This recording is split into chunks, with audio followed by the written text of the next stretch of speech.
sheet 12 is Northwest Territories versus Alberta.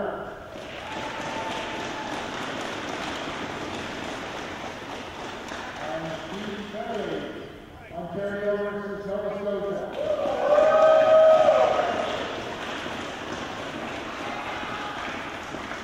On Delta, Ontario versus British Columbia.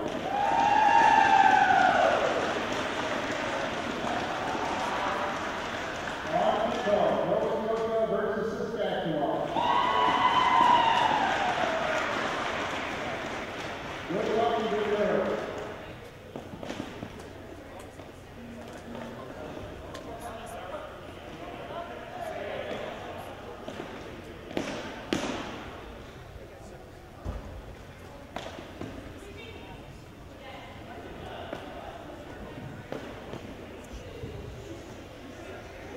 The game may begin.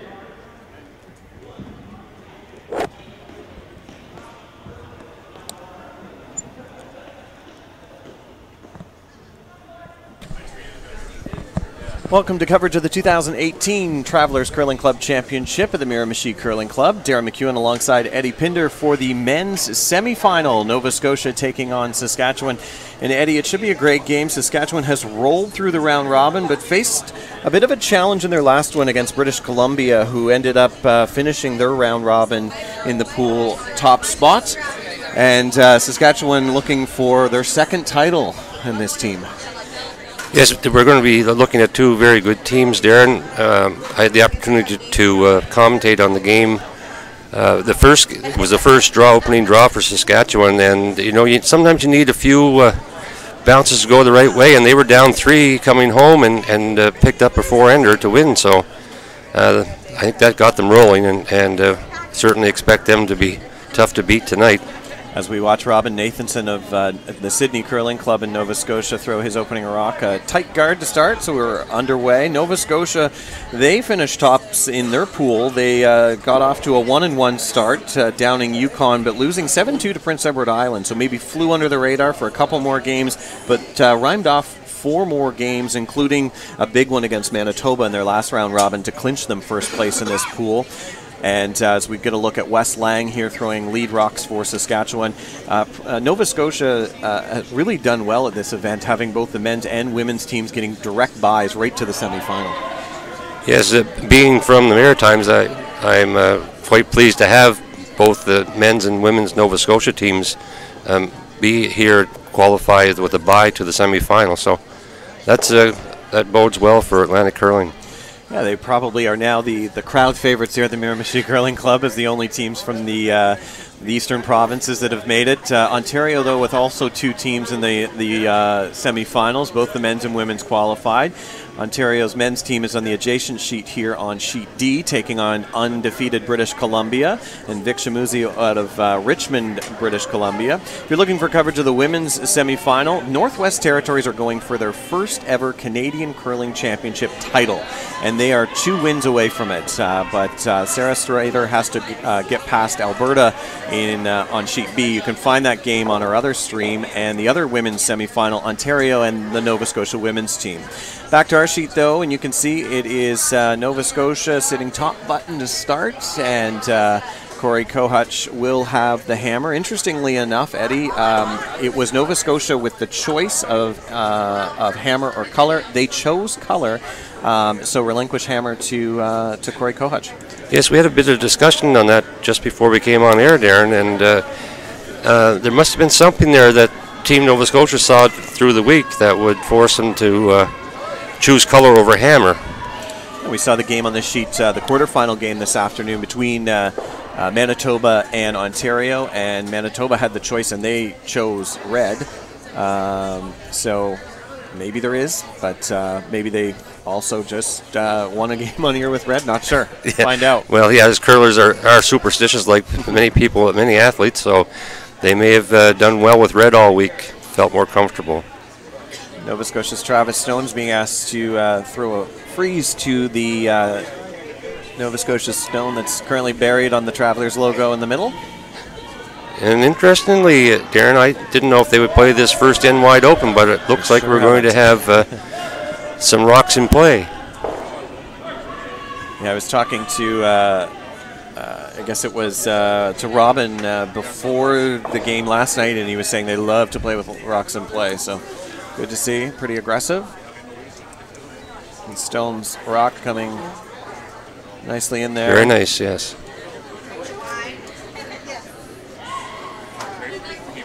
And Corey really isn't getting too worried at the moment. He's just looking to tap the shot that was just thrown, tap it back, sit in front.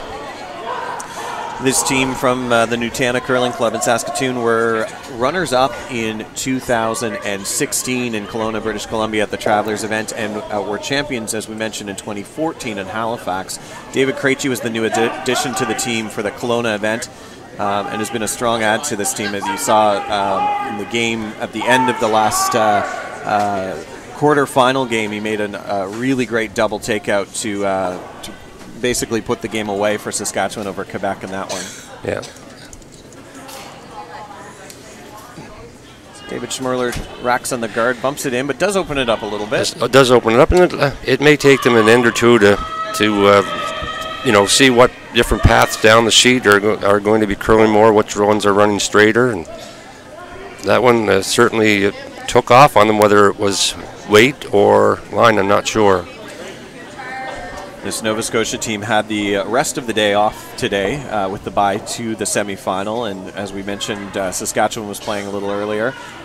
Some of the teams, I talked to the Ontario women's team, they said they didn't mind having to play the extra game. I think because they won it. but that said, you keep the momentum and adrenaline going. If there was any ice conditions that did change, you're on top of it. You're in a groove all week. You've been mostly playing 2 games a day, so you keep that consistency. So it can go either way. But it's also, we talked about earlier today, a long week, and most of these teams are not used to playing this many games over 6 days. So, that extra rest can certainly help too. Especially when you have all the other different activities going on after your games. As we watch David Schmerler rack on that guard. Yes, he was hoping to hit that top center one, Darren, and just roll in under the corner. Both of the last 2 stones thrown, they both overcurled.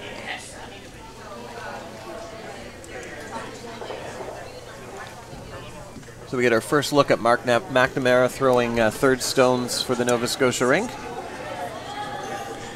Mark was also in Kelowna. With this same team, the addition, I believe, was Travis Stone.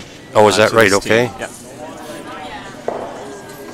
Nova Scotia women's team, same deal, same team. They added one new player to it, finished just out of the playoffs, I believe, so they're improved on their performance from 2 years ago as well. At the Travelers, you're eligible to come back every other year. A rule put in place for this event to help grow, especially those smaller provinces, bring back new curlers, guarantee every other year there's going to be a different team.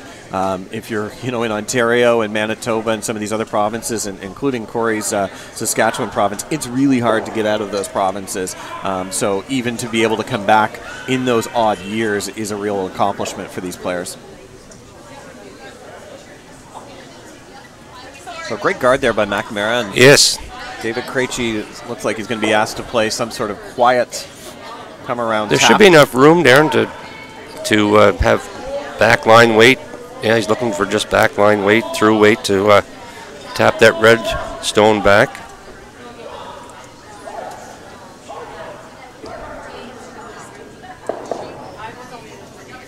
Krejci throws with the crutch on his left arm there. They're working hard to get it by. I don't know, Darren. Lang and Schmerler on the sweep, and that's going to catch the guard. Could be getting fooled by watching a previous draw, thinking that line runs straight with that weight, but it wasn't much more than backline weight, I would say. So I think that's what Corey was calling for. Draw path is kind of cut off on both sides yes. now for Saskatchewan.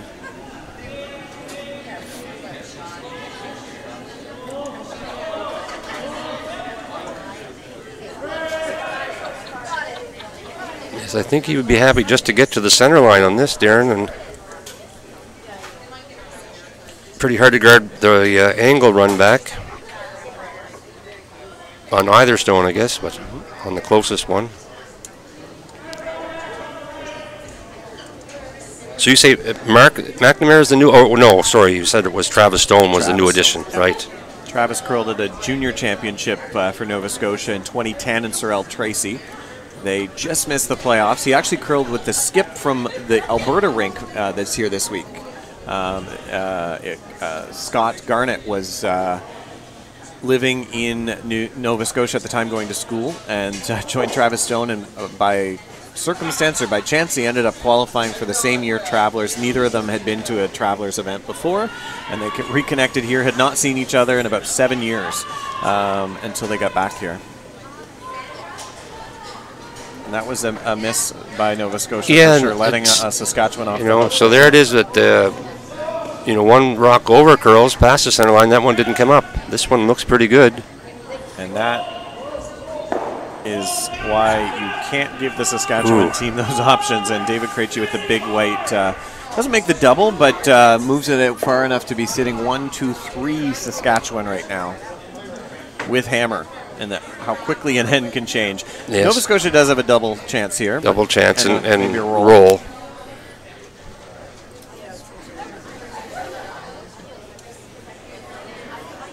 Not the sort of thing a skip wants to look at.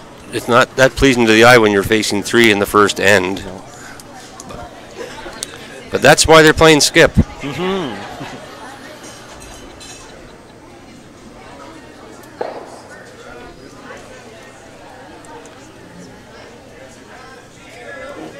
I was really impressed this week too, Darren. I got to seem to see more of the BC games. They seem to be on the adjacent sheet, and I hadn't really been watching where they were in the standings, and I wasn't surprised that they were first in their pool. Cody Tanaka, who's the throws fourth stone for British Columbia, has been dynamite this week with some big weight hits. Yes. Under pressure and sometimes bailing his team out. He's been fantastic. The whole team's played well, but he's really impressed. And Kurt Roach close on this double in the roll. Oh, not quite. Neither. I don't know. I thought that he was called off on that sweeping coming in. I may have been thinking, because the rings are very lively too, and still got to be careful here if you're coach. You got to throw this right through to the broom and not hit it on the high side, or else it will jam on that edge of 4-foot rock there. That's counting for Saskatchewan as first rock right now. Just trying to see if he nose hits it. If it's, well, they wouldn't leave it anyway. I don't think they have any other shot but to hit. Yeah, nose. Oh, yeah, that's true. At the back. The back. You can get a little roll under. It could make the double and roll under. I think that's what he's looking at. Pretty close. It's the roll under. He's nice not shot. Third shot. He's fourth shot, but at the same time, he sitting really good to block any sort of draw with the out turn for Roach. He'll have to play the in turn at that. I think they're playing a freeze, Darren. And I don't know. Yes, onto the number 2 stone. Yeah. This is scary if you leave if you leave a double, you're leaving a big shot for Kohutch in the first. Well, here, I mean, I don't know how. I didn't see the line on the guard that that Mark McNamara was putting up, but that wrecked on the yellow stone in the front of the ring. So it seems like a lot of ice, but we're still talking about it down here at the front end. I think there's some. I think he has 2 ways to make that other double, but if he feels good with this.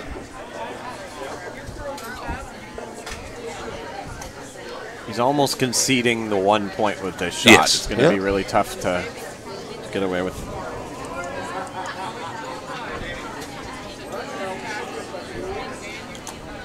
See Stone and Nathanson just light clean on this. It needs to curl. The weight looks a bit strong from this angle. No, they might. They could get a little wick off that. They got to play for it though. Yep. Too much maybe. Just. Oh shit. that will do. Well, that will do. He's. I forgot about the being able to freeze on the other. Yeah. That's good. That's a good result. They will be happy to let Saskatchewan only get 2 if because Corey can make this shot. I mean, they could have hit that top yellow, spilled it in for the third shot, and then given opportunity for 4. Well, this is. So Corey Kohutch with a opportunity to get on the board with a deuce and hammer in the first end here in Miramichi. Just getting confirmation, I think, from his front end as to what they think the speed of the ice is. The ice has been really good all week, curlers are telling us.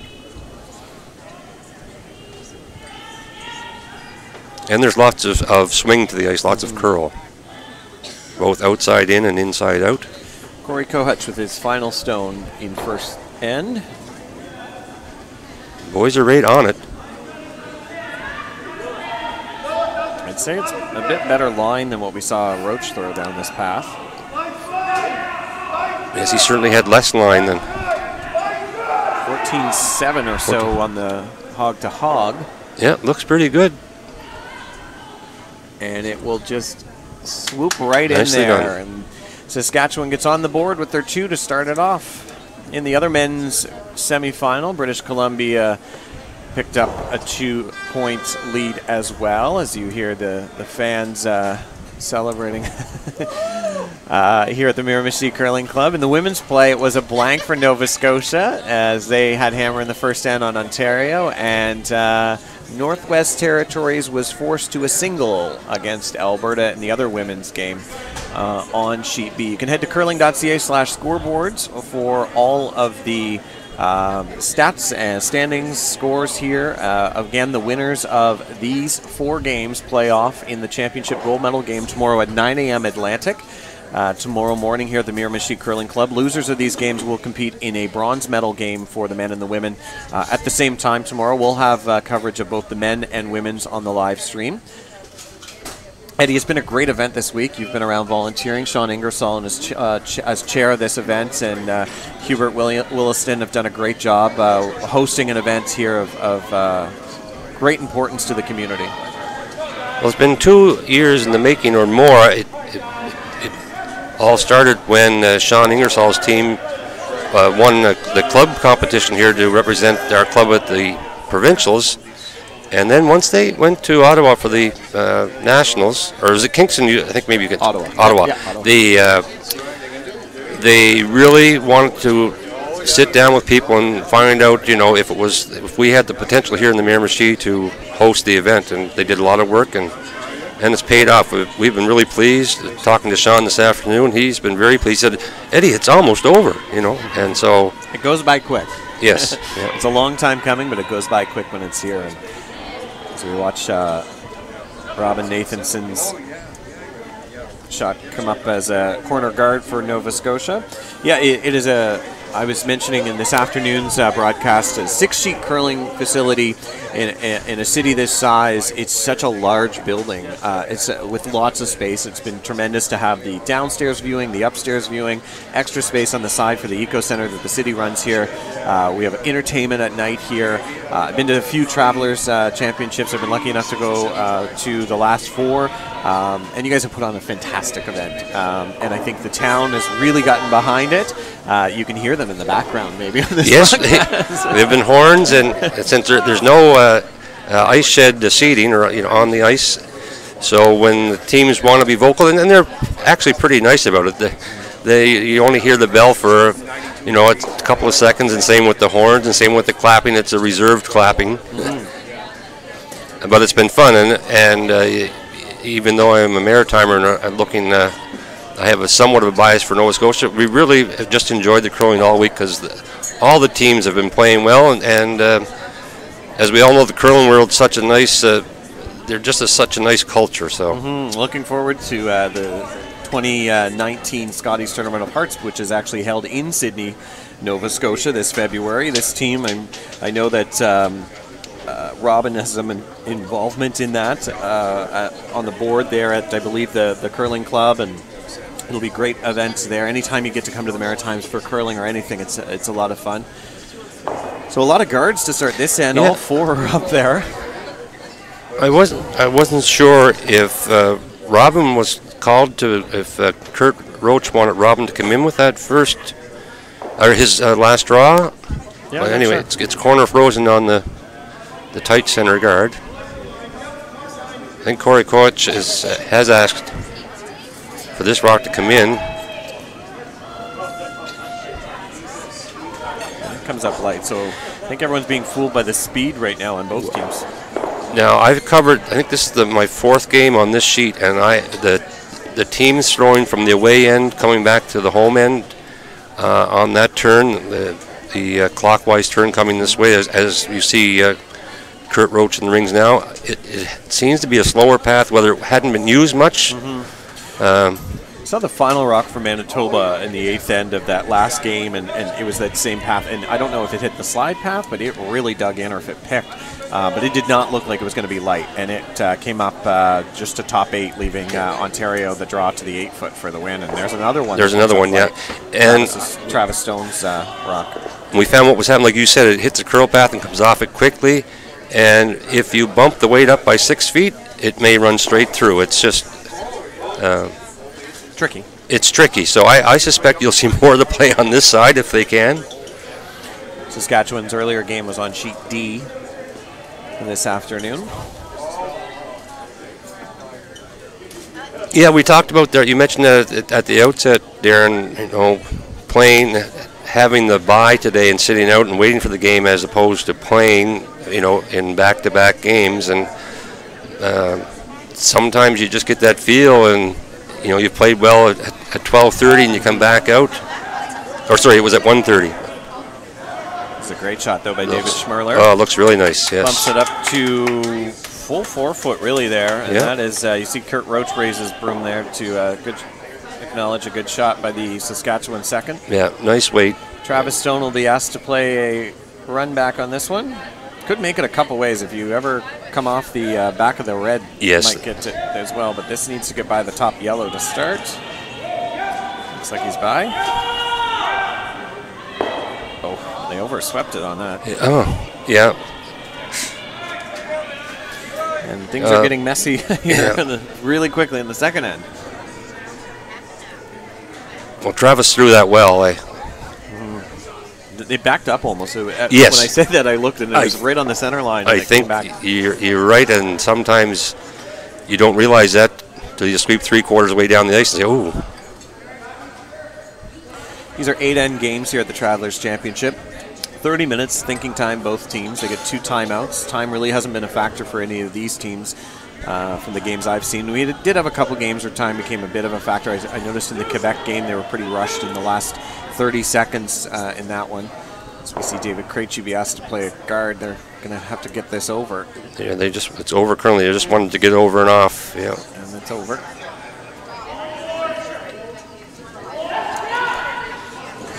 Seems to be a little harder on swingy ice to get that guard position just exactly where you want it.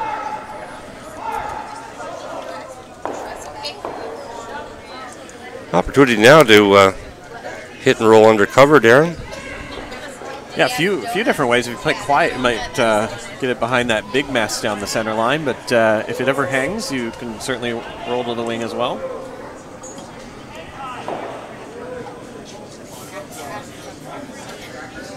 And I think they're going to have to play the hit and roll to the wing on this one. Good shot by Mark. Yeah, I don't know what the preference would be if we were playing Darren. I don't know if it's better to roll to the wings.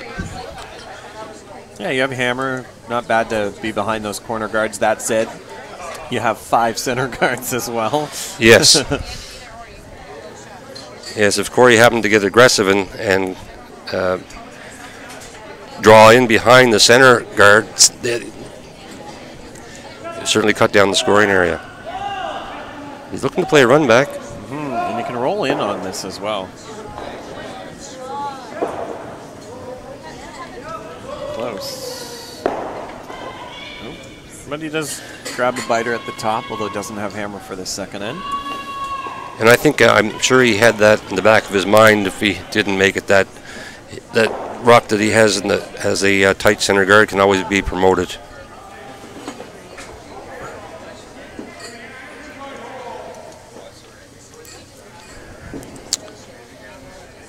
I'm surprised they're not, well, playing the tap. It's tough either way on this. The one red rock near the Jet Ice logo is almost a factor for the draw on the outturn. Yeah, and the top yellow center guard is almost a factor for coming around the corner. Yeah, so this is not the weight looks pretty good from our angle. This is the side that we've seen a lot of shots come up light. This one is not light. In fact, Kohutch will sweep it through the house. And Saskatchewan could have a chance to sit 2 after this one. Yeah, so with... You see Wes Lang holding the broom, throws lead rocks, holds the broom for Corey on the Saskatchewan team.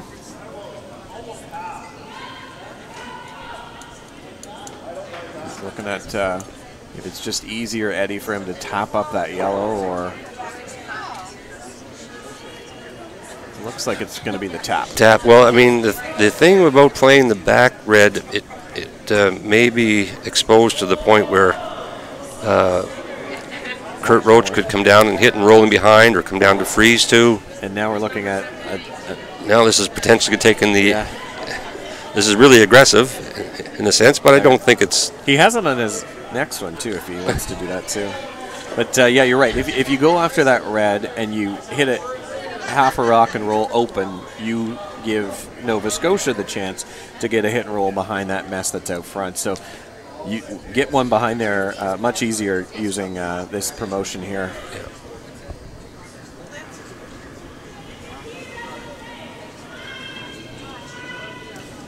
Corey Kohutch's first stone of this second end. Just a light clean by David Krejci. Needs to curl. Oh, he might be. Needs to also get a wick off this too, would work.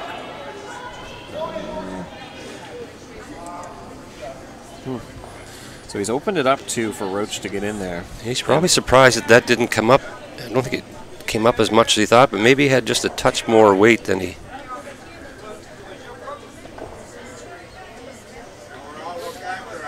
A nose hit on that may have pushed it right through.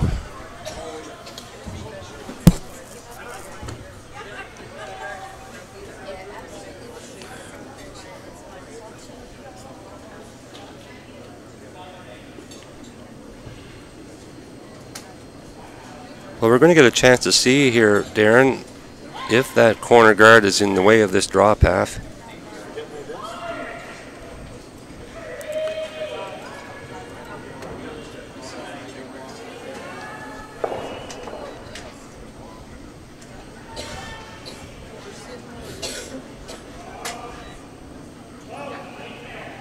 Yeah, I think his line is fine that way. Now it's a matter of the weight.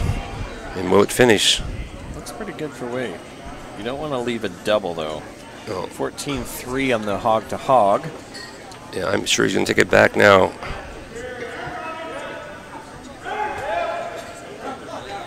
Just going to sweep it back to bury it, but a little bit of an opening for Corey, and then he can come down and freeze to it.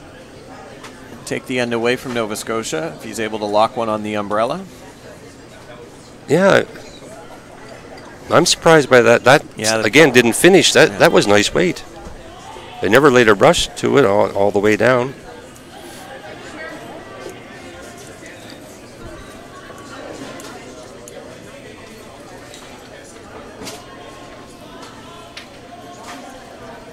Saskatchewan Skip out of the Nutana Curling Club with his last rock of the second end. Asking for freeze sweepers.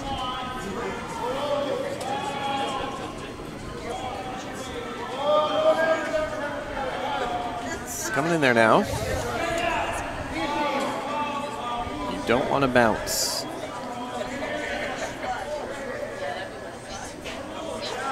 Pretty good spot. It's maybe a little too open there on the, or bump the red one a little too far.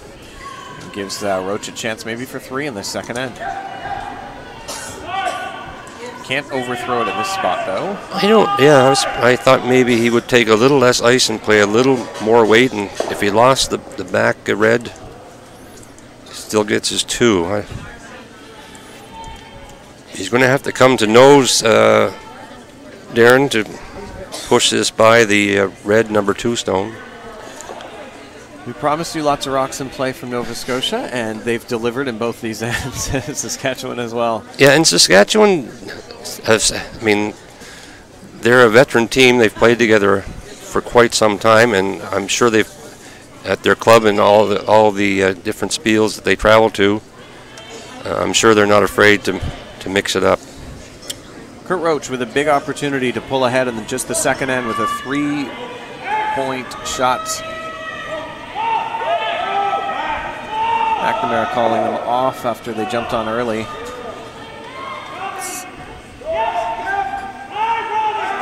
Looks pretty good here.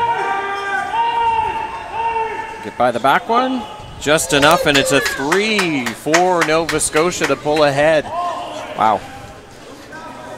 Great shots. Quiet weight. You need to have, at this level, the ability to hit, the ability to draw, but also that finesse touch, which you just showed there.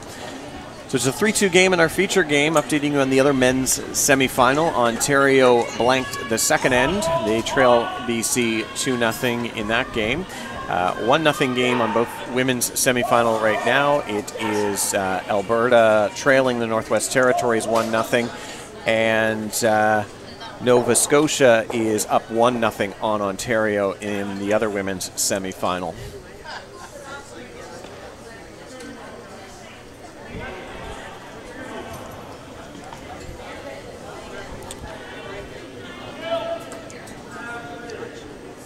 Yep, Robin Nathanson throwing lead stones for Nova Scotia, asked to put up his center guard.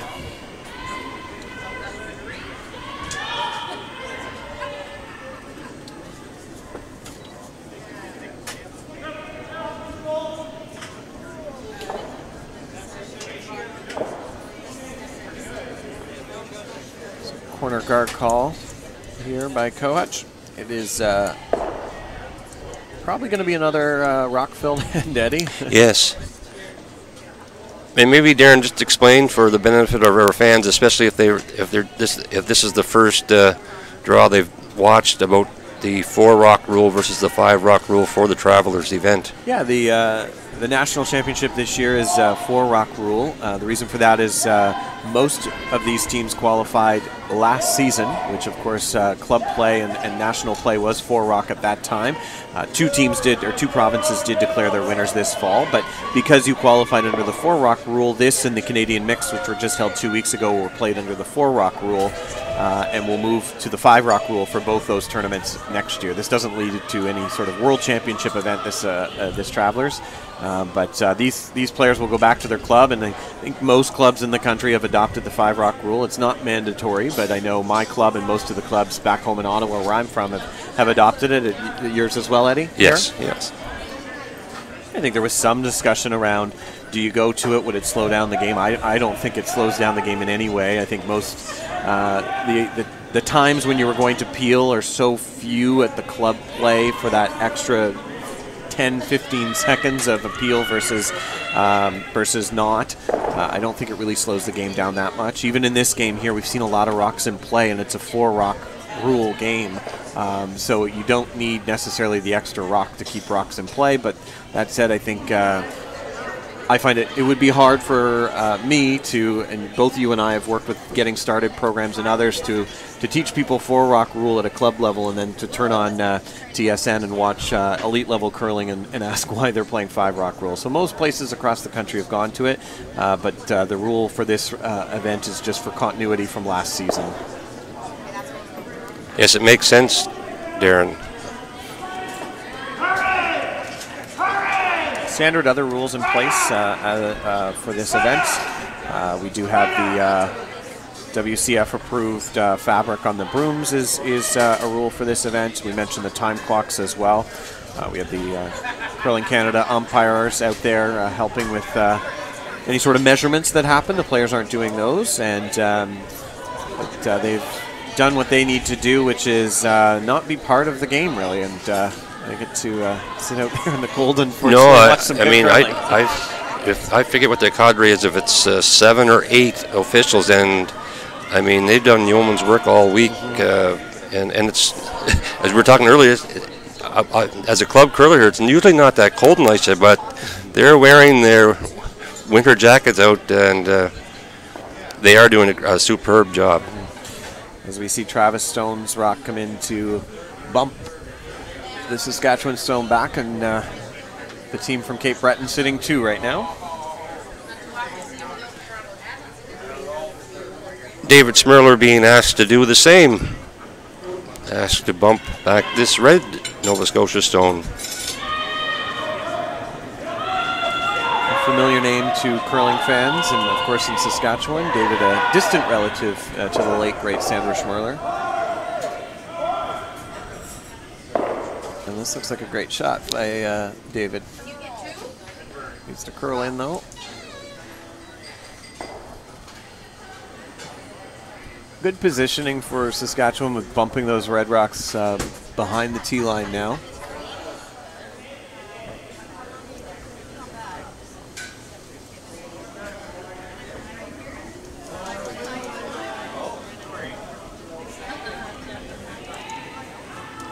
Eddie, you have a familiar name, last name as well. We talked about the Schmerler name, but your son Jordan Pinder is a well-known name to maritime curling, and has been to several Briars, and Jordan's actually helping out with the photography for this event, taking some amazing shots, action shots, team shots, really creative stuff, and I'm sure you're proud of him and the work he's done here and his curling success in the past.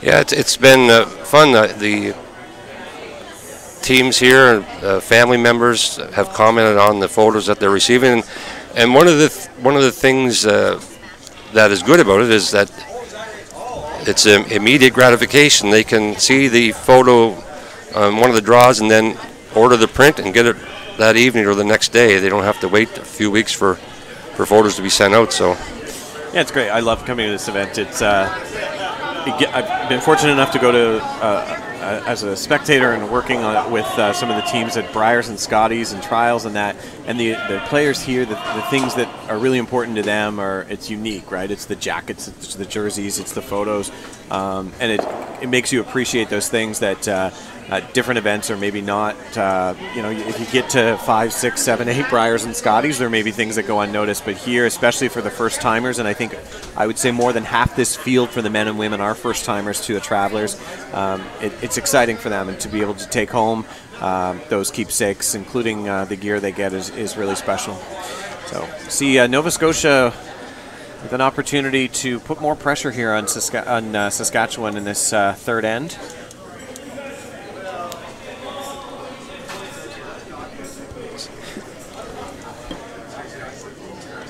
yeah, that was Travis Stone second. He wanted to come in, but it just wrecked on the guard, center guard.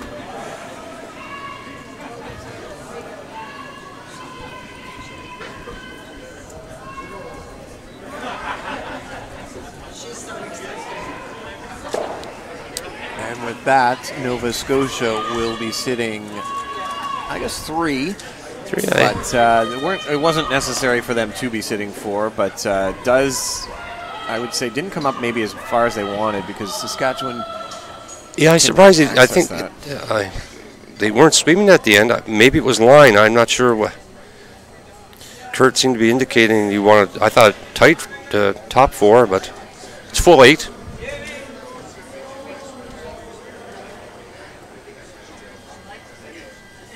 Hopefully we'll remove 2 rocks on this one, Darren. Yeah, this is Krejci's strong suit from what we've seen of him earlier today and throughout the week. Big weights and keeps his shooter in play. Yeah, it's a nice shot. Yeah, gets him out of a little bit of a jam there. It's still Nova Scotia sitting second and third rock right now, but it is a bit more open than it was before that shot for Saskatchewan.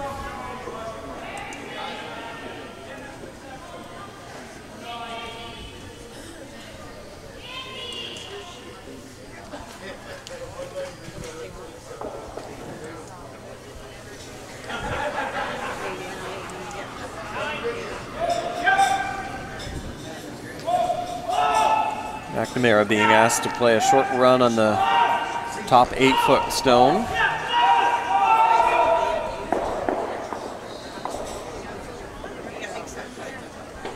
And he does. Does he get it out? Oh, it's awfully close. That could be important, though, if Saskatchewan... They just missed the line call somewhat. I think they thought they had it made. And from up here, I thought it was made, too. Yeah. They were unfortunate that it bounced off two stones and killed one of theirs and a potential biter.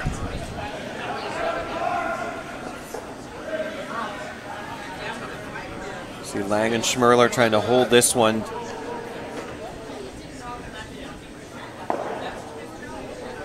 Oh. And if that rock is in, that may have helped things a little bit, but they're going to look at it. Saskatchewan, again, has hammer in this end, so it might be time to start bailing a little bit on some of those other rocks. But Nova Scotia is sitting second. I think Kurt Roach is looking at, what are my options if I'm trying to remove two yellows? He looked at the deep yellows and then looked at the angle on the top red on yellow. I think if he plays a run back, if he makes the double, I don't know if he can keep his two stones still in play.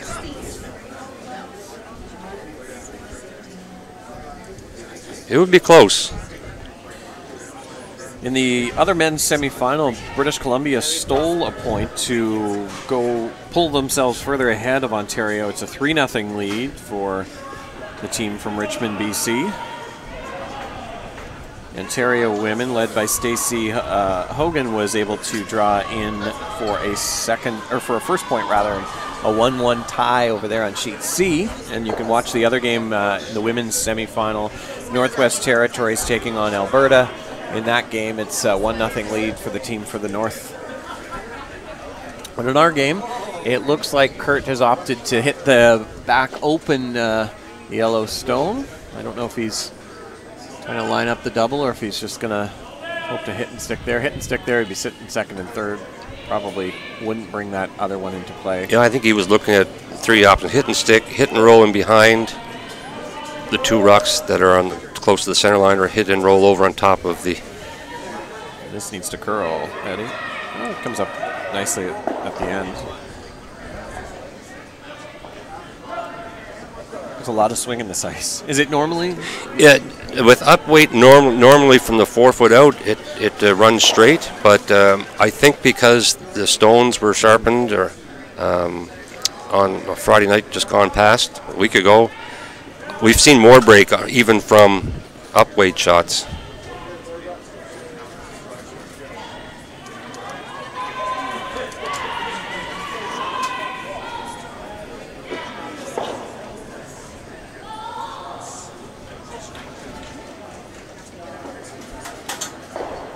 I think the other thing too with Darren with that is that, I mean, these are your top club curlers coming here for the most part, and I mean their form. I mean, we get to watch right down over top of the sheet, and they have good form. So their release, for the most part, doesn't have a lot of variance in it.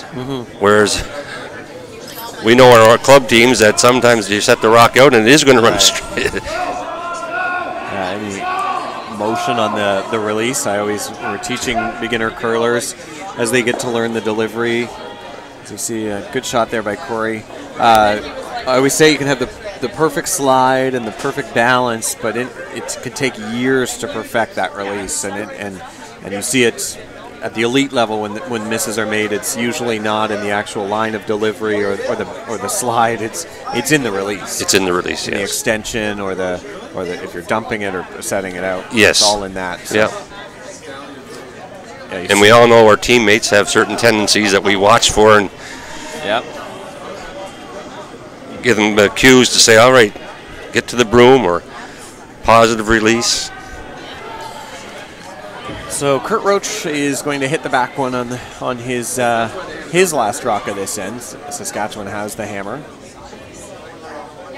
He will want to make sure he sticks around for this. He doesn't want to give Saskatchewan a chance for potentially 3 if that back one is in play. So a hit and stick is the call. Might be, I would say probably not able to get a little under there. Line looks really tight.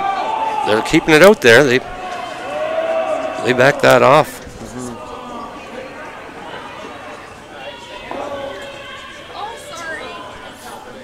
And it will stick around for third shot. So it's a draw to the 8-foot for Corey Kohutch to get his 2 points back.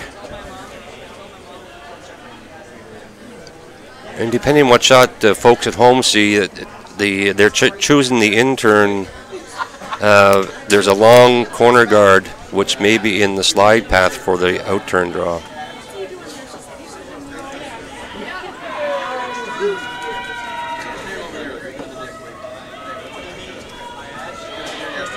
We saw this, I think this was the path they were playing in that first end for those freezes that came to the back 4-footer there. So should be familiar with this line.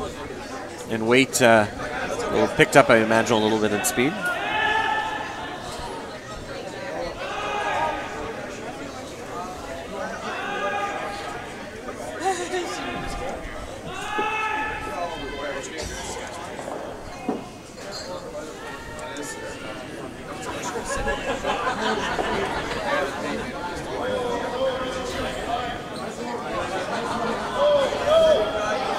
Needs to curl, though, to get by that red one. Wow.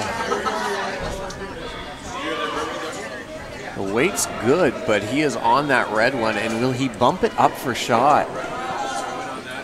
Not quite, but almost disaster there for Kohutch, drawing for 2. Still gets a single, and it's a tie game as Saskatchewan picks up 1 and a 3-3 tie as we head to the 4th end. Alberta women managed to come back in their game with a big 3 points in the 3rd end. They're up 3-1 on the team from Yellowknife, Northwest Territories. And updating you on the Ontario Nova Scotia game, still a 1-1 tie, but Ontario sitting a bunch in the women's game. Eddie, you had a chance to, you're a game away from making this tournament a couple years ago. Yes. We were a game away in Moncton, and we had to be defeated twice, and we were by the same team, Wayne Obie's rink from Beresford, New Brunswick. So it's a good experience. I would encourage all club curlers who are listening to, when they put that poster up, to sign up for the club event, to put your name in there. I did a game with the Northwest Territories, and 2 of their curlers, one is a 2nd-year curler and one is a 3rd-year curler. Get involved. Yeah, that 3rd-year curler is actually Ben Hebert's cousin. Is that right? Yeah, and she's wearing Ben Hebert's shoes. Yeah, we had the skip from New Brunswick, the host New Brunswick on the women's side. She just started curling it 10 years ago, but it was through a Learn to Curl program, and she credits those Learn to Curl programs as being a building block to her success. And to be able to play on home ice 10 years later after taking up a sport in a national championship, that's pretty cool. It is. So Saskatchewan throws the guard to start, a little off center line. Just go back on that, Darren.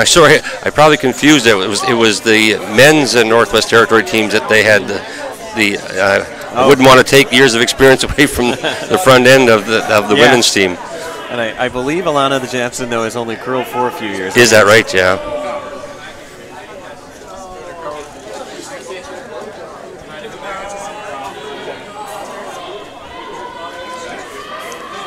That's going to slide back 8 foot on Robin Nathanson.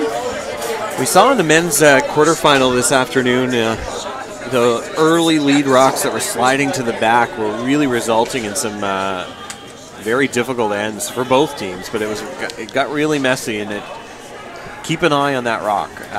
And I hate to pick on leads because I'm a lead, you're a lead. Yes. But, you know, when you're learning to play or at club level, it's often, oh, let's play lead, and my shots maybe don't matter. They really do matter. They really do matter. But lead is so important in the game, and there's nowhere you can hide out there as a player, but certainly lead rocks are very important placements, and it really shapes the end. We'll see what happens here with these rocks, and even now you see Saskatchewan is drawing to that back rock, so play is being pulled back behind the tee line. Yes, the position of the lead rocks a lot of times dictates, you know, what path the end is going to take.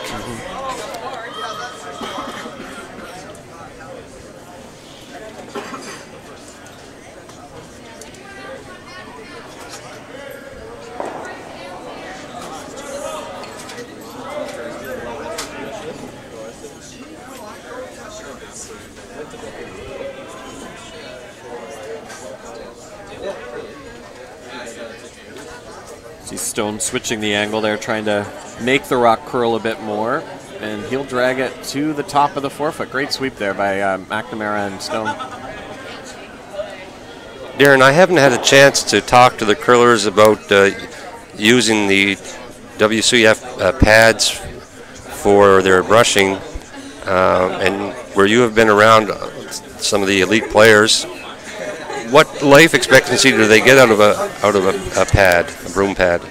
I think there are some events, and I could be wrong on this, where you're not permitted to change it. It's not all the. Oh, is that right? There's some events out there on the tour that you're not, but you will otherwise see teams switch like after one game, and yeah, it's very quick to change them, and any sort of advantage you can get, they'll try to capitalize on that, of course. But yeah, they're. I think a lot of the teams are just one game in a lot of cases. And then you see some curlers that will go a whole season with a brush head, which I think the general rule tends to be if you curl once a week, then change your brush head once a year. If it's twice a week, twice a year. But you know, if you can afford to, and for the most part it's $20-30 at most, I would suggest doing it, because you really notice that first time you go out there with a fresh brush head, whether it is one of the WCF approved ones or if it's a one that's not.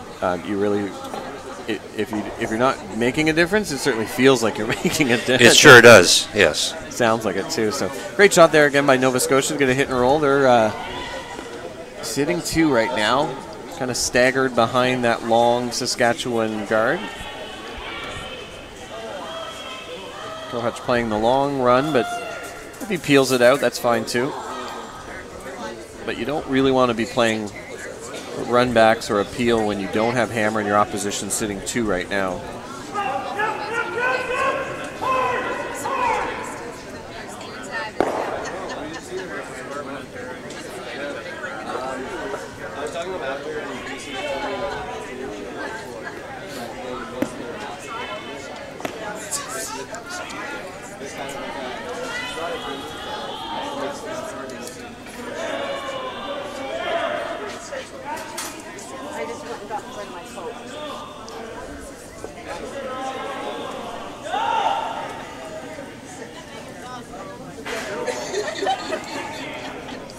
That looked like it picked.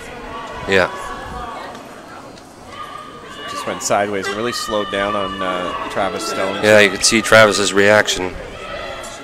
It's unfortunate, and that was the other thing we talked about. We talked about the officials, but the ice crew has been terrific, and I think that's the first pick I've seen all week now. I haven't seen all the draws, but. Yeah, in the last game I didn't see any. The last rock may have been more of a slide path issue that caught Andrew Wickman from Manitoba. It really came in kind of just at the hog line, near the center line. Really grinded in there, but you know, if you're new to curling, consider pick more from debris on the ice or on the rock than actually in a slow down or a soft spot in the slide path. David Krejci with a chance to get his team out of a little bit of a jam here with the double.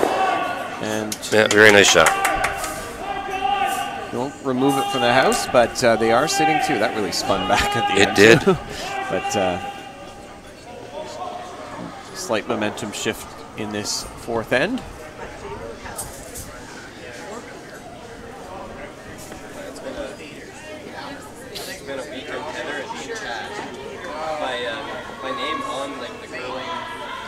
Looking to play hit and roll, and bonus would be to double out the back yellow.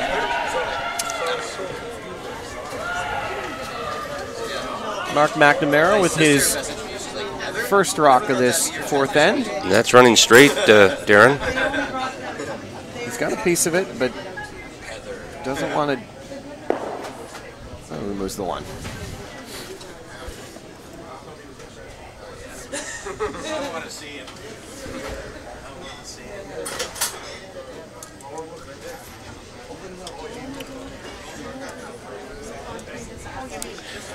Yeah, again, this is, I mean, if no shot is the wrong call as long as you make it, but coming to that same side, hate to come in too deep and set up another double.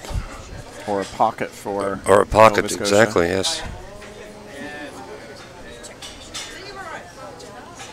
They already have a pocket, but you add another yellow in there. It's a bigger one for sure. But if you can put it top 8 foot, tucked around the long guard, but this needs to find some breaks.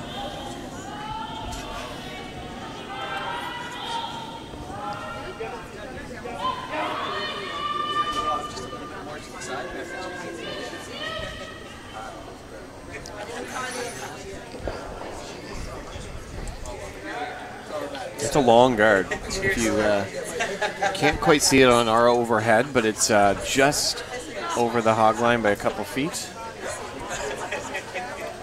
Yep. Nova Scotia in the women's game,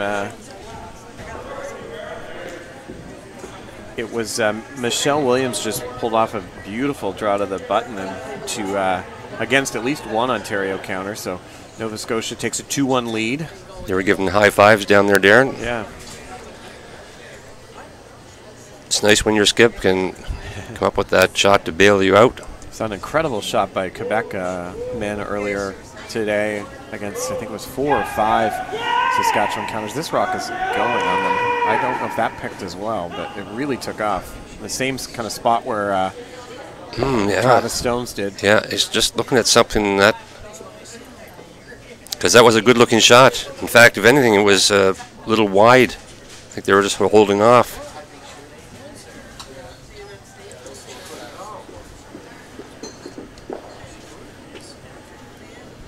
Could be a flat spot there, Darren. I'm not sure.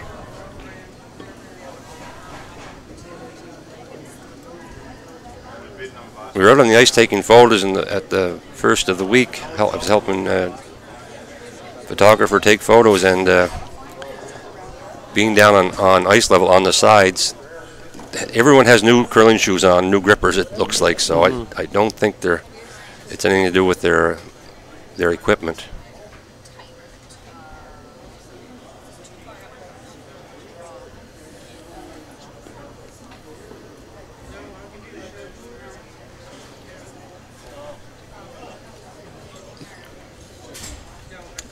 Two games are in their fourth end break. We are down to Skip Stones in our 3-3 tie, Saskatchewan and Nova Scotia. Nova Scotia having the hammer in this fourth end. Kohutch looking to split the house on his first one here.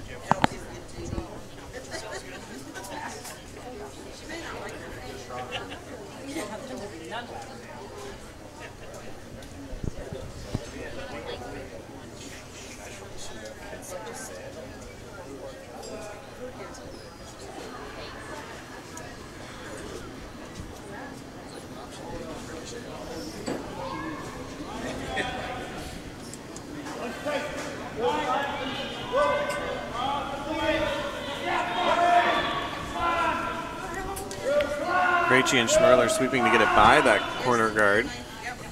Line looks good from this point. It's by.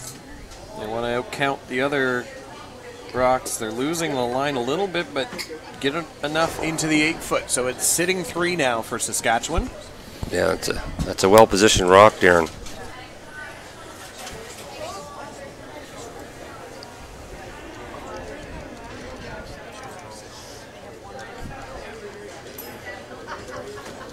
I think. Go ahead, Darren. Oh, I was just going to update fans. The Ontario team out of the Cornwall Curling Centre in Cornwall, Ontario, picked up a deuce in the fourth end, so reduced the deficit a bit. They're down 3-2 without hammer against British Columbia in the fifth end. And Nova Scotia got the single. Northwest Territories are looking to, I guess they're throwing it through on that women's game, so they will narrow their lead, or their deficit. 3-2. Alberta leads them in the fourth end at the break there. But in our game, Kurt Roach is going to play the double, and yeah, they talked about playing the freeze. I think they decided it's too early in the game to look at that strategy for scoring their deuce. With Corey Koach's first stone, he was going to make it. He made it very difficult for Roach team to score two.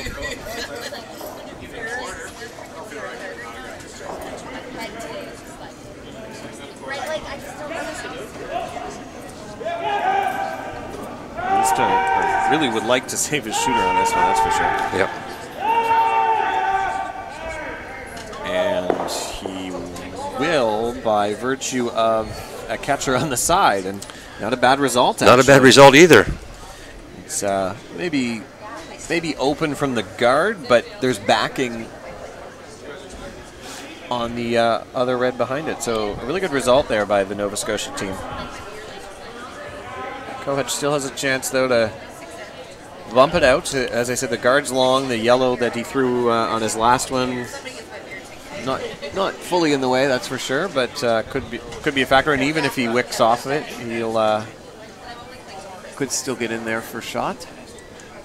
And it doesn't look like he's paying a whole lot of weight, Darren. So he's not. I don't think he'd hit it hard enough that would come off the red and over the top of the yellow back into the 8-foot. So.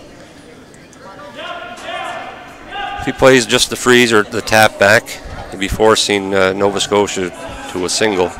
It looks like maybe like a board weight coming down here.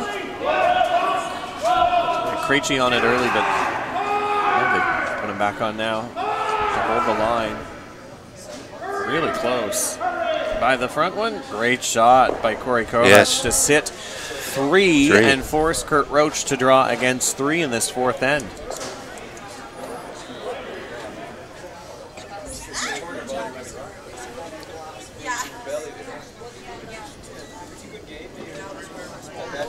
And there's really no backing for first shot, that's for sure in this one. They're on your own here.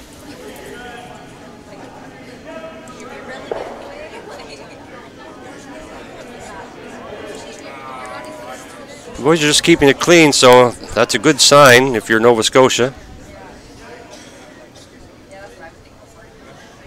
14-8, that was a little bit slower than we've seen, or a little bit faster, I should say, on this side than the other. And that will be good for a single and a 4-3 Nova Scotia lead at the break. It's always nice to get your 5-minute break while you got a lead, and we will be back after the break from the 2018 Travelers Curling Club Championship at the Miramichi Curling Club.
Welcome back to the semifinals of the Men's Travelers Curling Club Championship 2018 edition from the Miramichi Curling Club in beautiful Miramichi, New Brunswick.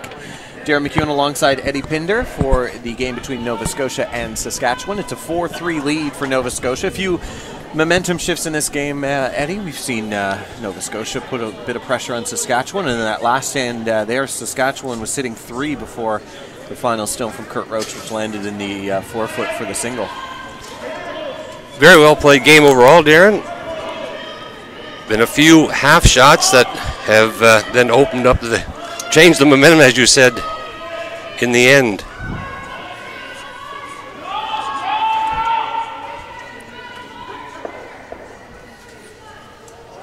We have 3 other games going on out here tonight. We have the women's semifinal between Alberta and Northwest Territories, Ontario taking on Nova Scotia, as well as in the men's, Ontario taking on British Columbia. You can find all the scores at curling.ca/scoreboard. As we see Wes Lang's corner guard go up just past the Tim Hortons Cup.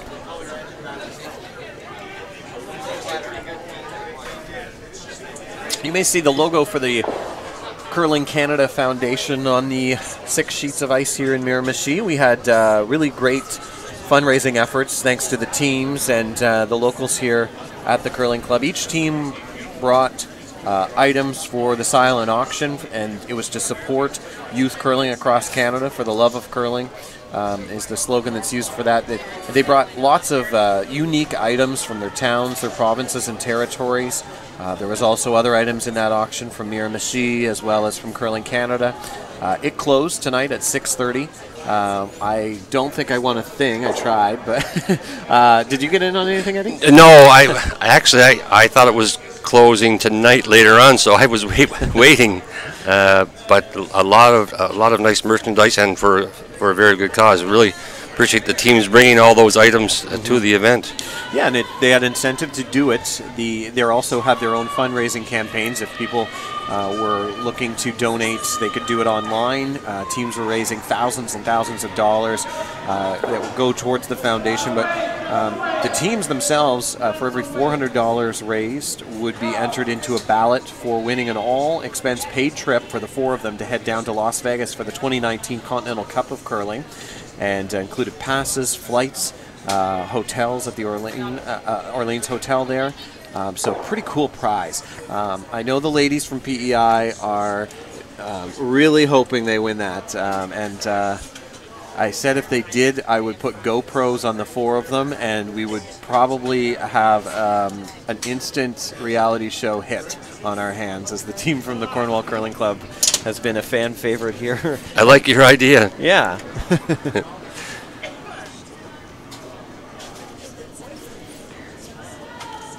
Travis Stone asked to throw around those 2 staggered Nova Scotia guards, and this will slip a bit deep, as we already saw one go through. Yes. Saskatchewan. Yes.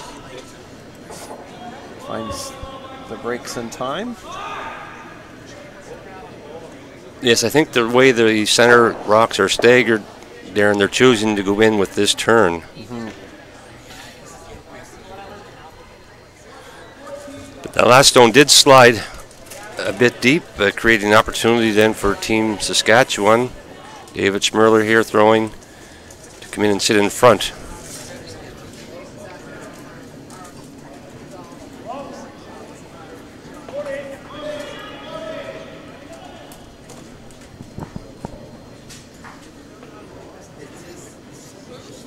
Hoping for it to finish. That's hanging out. Yeah, the team's being fooled on that side of the sheet, both the last end and this end.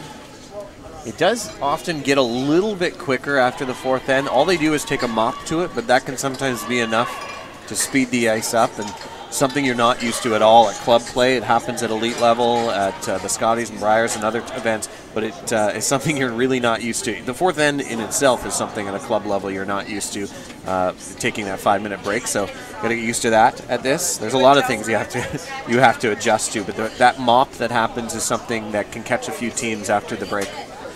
Yes, and I only learned that from listening to the broadcast on TV for Briar and Scotties events when teams would be a little heavy, and the rationale was, yes, that it's a half-second quicker after that break.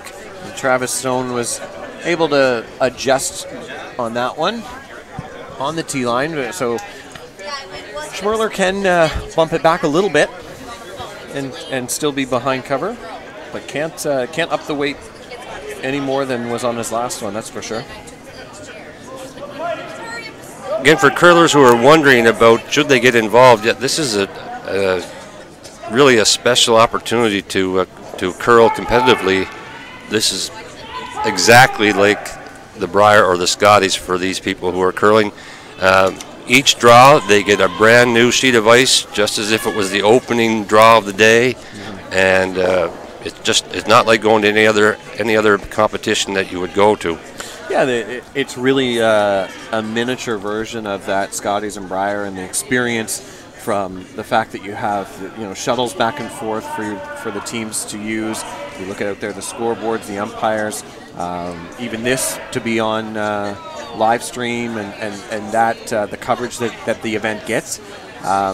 And in some ways, it is can be a stepping stone to the next level for some teams. I talked in the last draw about a team from Newfoundland that won this event back in Ottawa, and they're curling more competitively now. But they, of course, made this their goal. But you look out here, some of the teams, Corey's team, all these teams, but Corey had mentioned to me, like, this is what they make their goal. I know the women over in the Alberta women from Calgary, they actually practiced at a World Curling Tour event in Calgary earlier this year. Their first draw, they went in as the lowest seeded team, so they played the highest seeded team in Jennifer Jones. They were using other events to practice just for this, and a great shot there by Mark McNamara on our game, and Nova Scotia is sitting 3 behind staggered guards. Yeah, beautiful shooting here in these Saskatchewan's first shot by Dave Krejci. It just came in, just spun off the red stone and left that opportunity for the in-off. And that rock has enough weight that it will take the paint off. There's not a lot of club curlers that throw that weight. That's great. No, yes. Or accurately. They can throw that weight, but can they throw it accurately? Throw it accurately, yes. And I noticed that after the skip who curled with seniors, he went to two Travelers events, and at his club in Curl Moncton, he noticed that a lot of curlers were deciding that they were going to play Travelers. They weren't going to play in provincial playdowns. The Travelers would be their goal. Yeah, back to the Alberta women's team. They have no intention of it. They're young women. They some of them have families, but there's a lot that can prevent you from being able to play at the elite level now. And if you're not planning to, then this is the perfect event for it. And to hear that they were using other more competitive events to practice for, they did not go in expecting probably to even win a game. They did win a game. They beat Sherry Anderson, actually. Oh, is that right? Yeah, they beat Sherry Anderson's team in Saskatchewan. But they used that to learn. They knew that they were probably or weren't going to win against Jennifer Jones. Morgan did point out she had a hit for 3. But they lost the game, but they were able to say, okay, what do we need to get better at? And if you're out there winning big against teams on your Tuesday night women's or Thursday night men's teams every week, you might not be getting any better, but you push yourself. And again, they don't have the intention of going to a Scotties or a Brier for some of these men, but they still want to get better. They still want to be competitive, and this is the avenue for it. As we see David Krejci come out and trying to get around the guard with a quiet weight bump. This needs to hang on to get past that guard. It looks really close. Oh, I think they thought that was by. I did too. Unfortunate result too, because it bumps over that guard and doesn't remove it from play.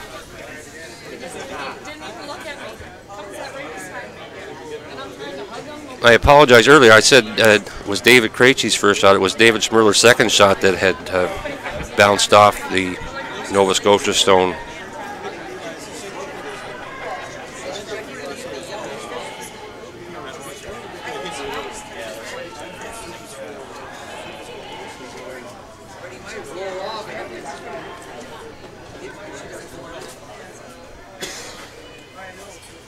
And again, the team without Hammer, just the momentum swing is Kurt Roach be looking to put the pressure on. If he puts this guard in an ideal location, might even be able to come, top 8. I wouldn't want to go any deeper, but the line is so important on this one, more than the weight even.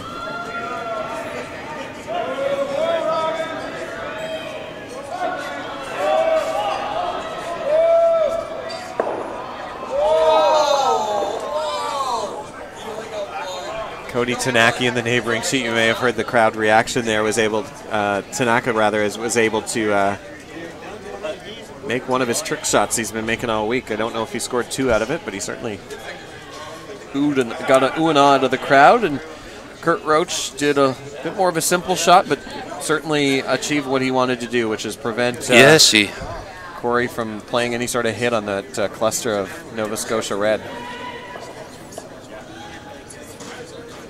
The good news for Corey, they've been down this line, and if he does get one in there, then it's going to be hard to remove as well. And I suspect that Kurt Roach would be happy to guard things off and force the one. But anything can happen. Yeah, a really important shot here for Corey.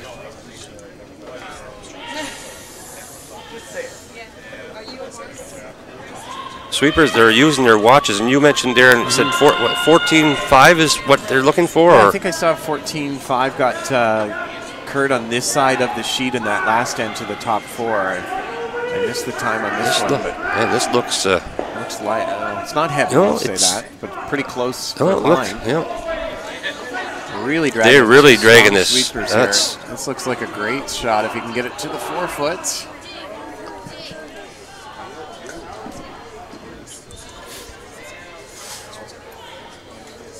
Yeah, just going to put a high guard to guard that path again.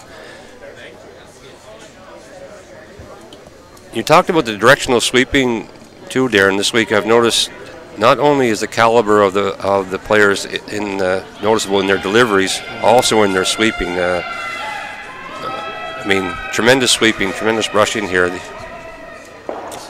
Yeah, it's certainly the last probably, I would say, since 2010, maybe the Olympics in Vancouver, with Kevin Martin's team really upping the ante on fitness in the game, and we certainly saw it years after that. Of course, the Jacobs team in 2014 at the Olympics being focused on the fitness and both the men's and women's side, and it is an important component.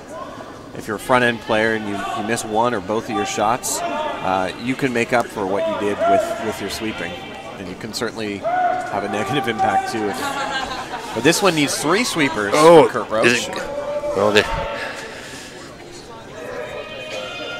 Mark McNamara scooted out.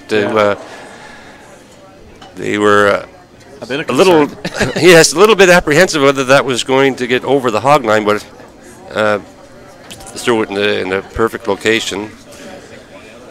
I hold the broom for my skip as the lead, and I'll tell you, I never go out to sweep, and it's not because you shouldn't. It's because I just don't like to sweep. Well, I don't know. There have been different sources that indicate, if it's 80% the first brusher and 10% the second and the third really is a cheerleader. So if that person's coming out, then someone's got to get out of the way, I guess. I did see someone run out this week. It was on sheet D in the men's event and almost wiped out. I think it was a Team New Brunswick, actually. Not the one I saw, so there's been at least 2. He almost crashed into the lead sweeper, and I think he's trying to pick this out, Darren. Get one of them out. It's hanging. Just going to miss both of them. Yeah, it's hanging. Yes. Wow. So a big shift in this game as Nova Scotia will steal 2 and take a big 6-3 lead. About to start the 6th end here in the semifinal. Yeah, Mark Kowach was up against it tough there. He was trying to just pick one out to cut the steal down to 1. I don't think he had any opportunity to score. So the game plan now for Nova Scotia, keep it a bit more simple. They have been aggressive all game, rightfully so, but up 3 points. You want to hold your opposition. Saskatchewan still having last rock and even ends really helps them too. But you want to, as you see Kurt indicating, he wants in the house for Robin's first rock of the end. Keep it simple. If you were to hold your opposition here to 2 points even, then you get your 2 and 7, and hold them again in 8, you would win the game. But we're a long way from that. It's strange in the curling world. When you're fighting trying to hold teams to 1, a lot of times you're successful, but when you say you don't mind giving up a deuce, oftentimes you give up the deuce. Especially in the last end. Yes.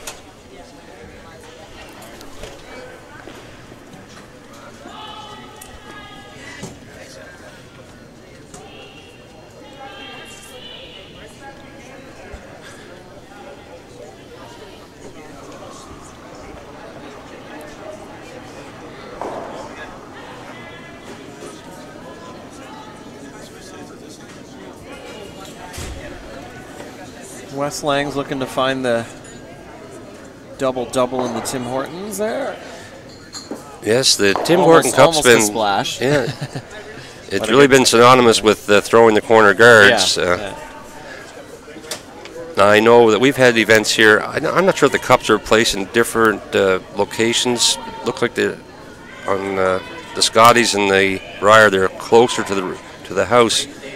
But I have seen, watching it on TV, the red stones blending in with that and teams kind of backing. Yeah, and usually at the Tim Hortons Briar, there are 2 cups. Yes, yeah.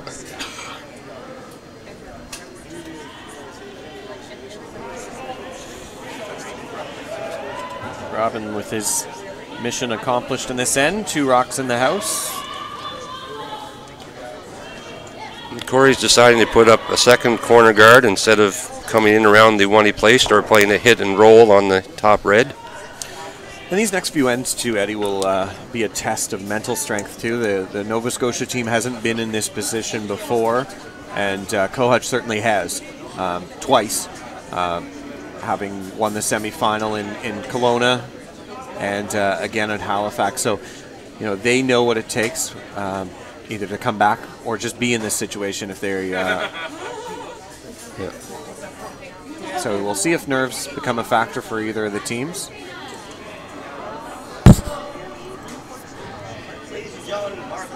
Travis Stone being asked to throw the peel. Again, this is 4-rock rule, so this is permitted on this one. Looks like he might have a nose hit. Over curl and jam it, but not. I think once they saw that it was going to not get the inside roll.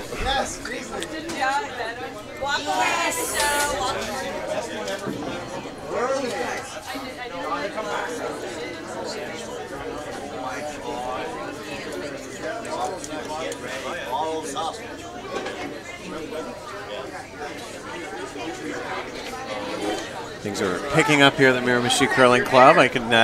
We can hear the din behind us. It's great. We got some folks here from Prince Edward Island that made the trip, past Travelers champions that drove across the Confederation Bridge today. Said hello to them.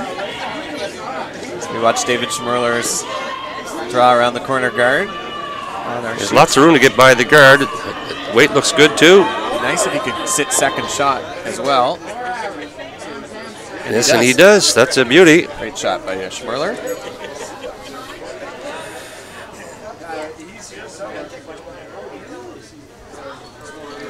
And no hesitation there from Kurt Roach. He walks up just to peel the guard off.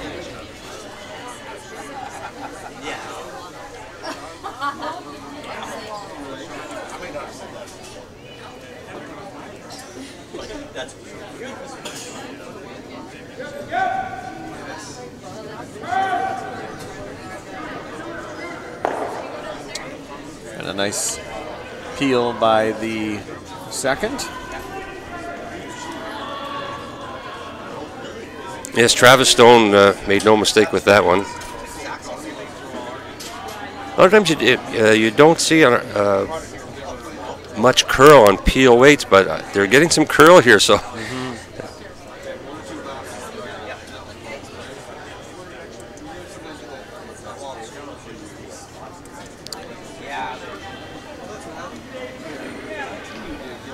David Schmirler being asked to draw in on the opposite side from the Yellowstone that's in already.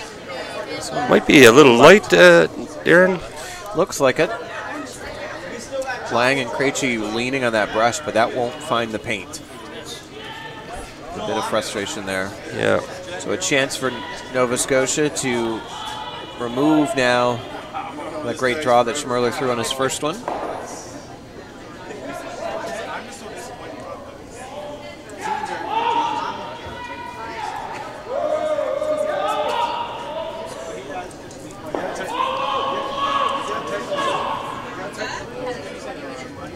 And Mark McNamara executing just what Kurt had asked.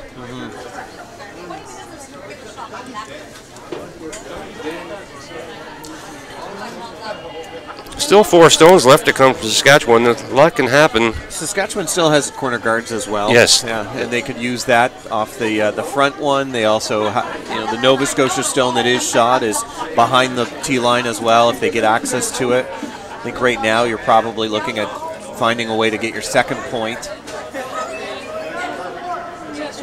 What would you do, Eddie? I would be tempted to come in with just a corner draw, just a draw around the corner. I think he looked, if he played the top red, I don't know that even if he got the hit and roll, if he would be number 2 shot, he would. Yeah, and this shot here too, if David Krejci is a bit heavy, you can play off the red one. Yes. Yeah. I don't think he's light on this one, but they need to. Oh wow, it's really that's going. Starting to go. The same spot we saw on that fourth end. It's close. It really goes. I think they have it by. I think they have it by. He's by the front yellow and the red. That's great shot by David. Yeah, that's a beauty shot. And kind of the shot they needed this end to give them a chance at getting their 2 points. And we see our first timeout in the game, as Kurt Roach calls it. They get 2 timeouts. Time not too bad for either time of this at this time of the game for either of the teams. Saskatchewan with just 9.5 minutes left, and Nova Scotia with 11.5. But the discussion to be had here is how you get rid of that yellow, or what your next move is. Yes, you could peel off the corner guard that's closest to the rings. They could come in and draw into the top 4. I don't know that that's accessible because that just missed both the yellow and the red coming through with that. Was a beautiful shot. You are now permitted at the Travelers. Alternate players are recognized as our coaches. They pay their own way to get here, but at the same time, they can be added value. Neither of these teams have coaches or alternate players. We've seen some of the teams with those, but you saw there was no one added to the ice for that. But it's a good chance as an alternate player to get exposure to. Depends on who you pick up, I guess. If it's a friend that you play with normally, it's always helpful because they know the dynamics of the team or who you're working with. You see Mark here just with the peel on the top yellow is the call, what they decided on, but this is going on them. Play the that just peels it off. Yeah. Yeah, I think that was the safer call. Yeah.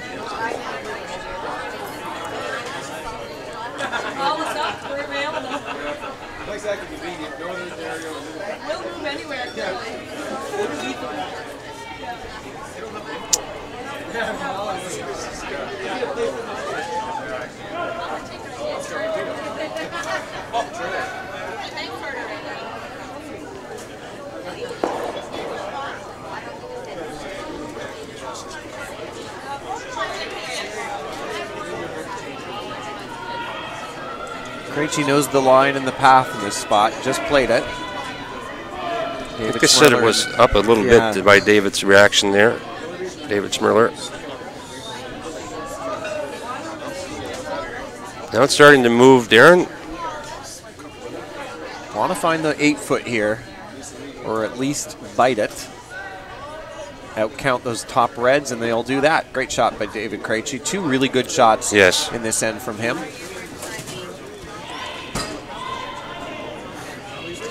It avoids a double, and it, depending on where Kurt Roach ends up with this, if he takes that out, it could set up a double for for Corey Kohach.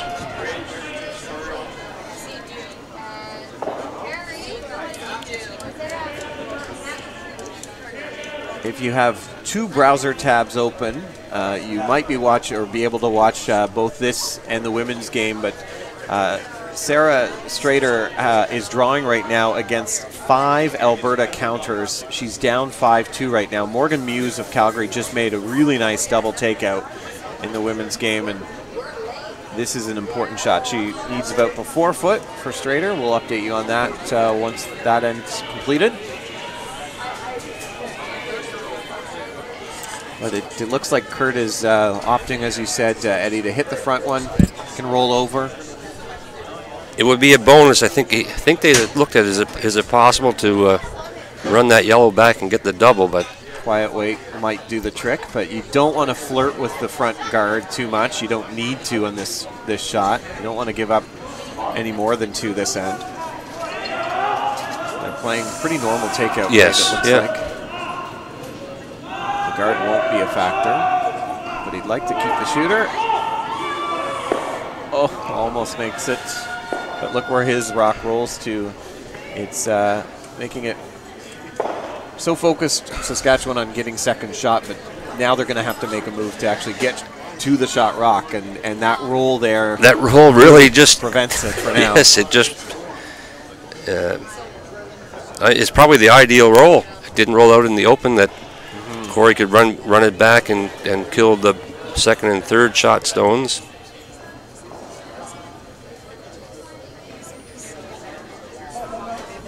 Saskatchewan is calling a timeout on sheet E.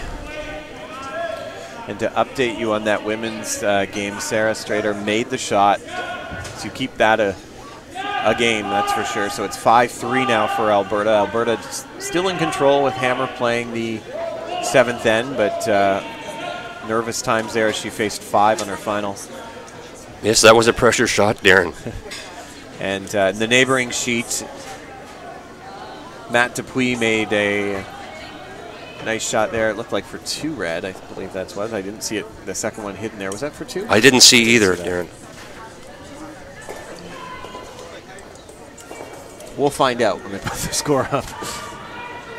A lot of discussion here on the team from Saskatoon, and or the Regina team rather, from deciding what to do here.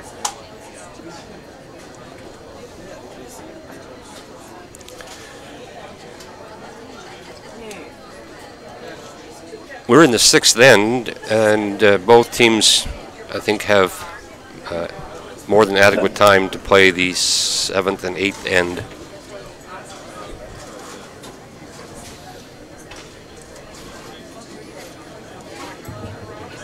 Full team is here to discuss their options.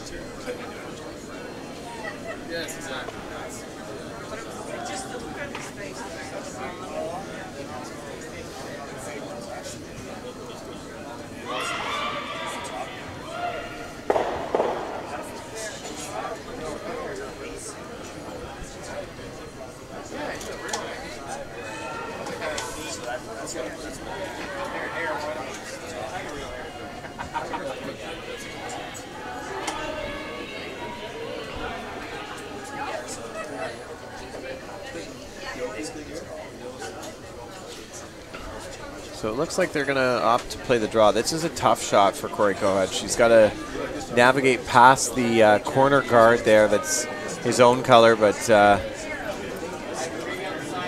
warp it in there enough so he can get it to the button on this one. This is his first rock of the 7th end, or excuse me, the 6th end. So important for Saskatchewan to score in this end.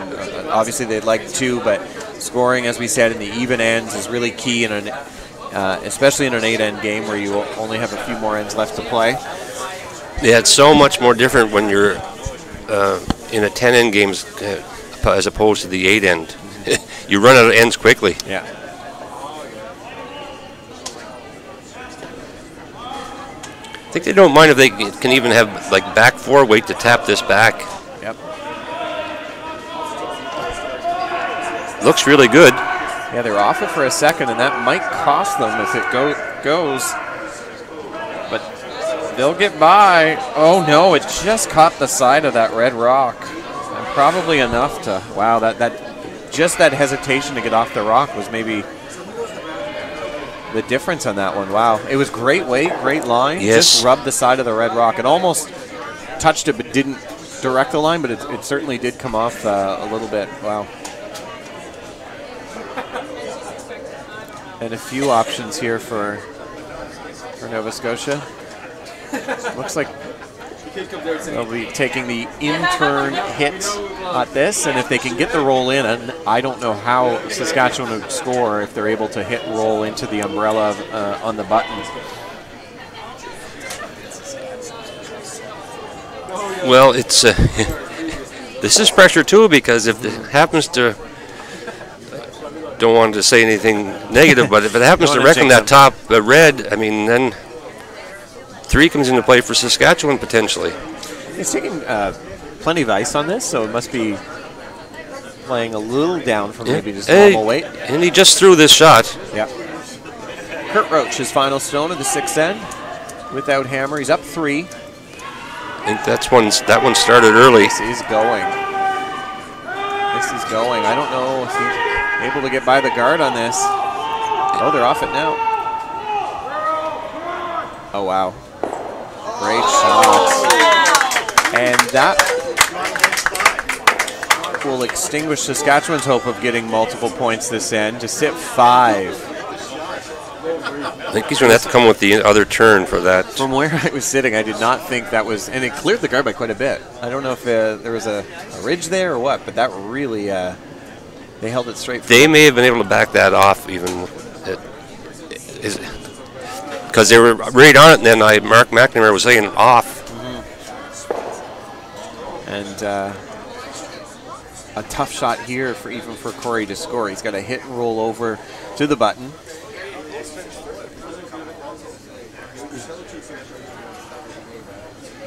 He saw the line a couple times here, both times by Roach.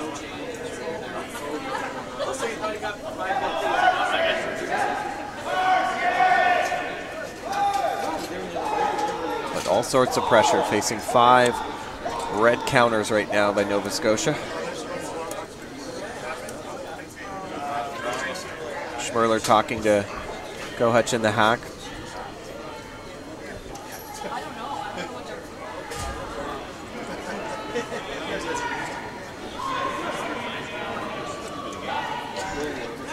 Line looks really good from the initial delivery.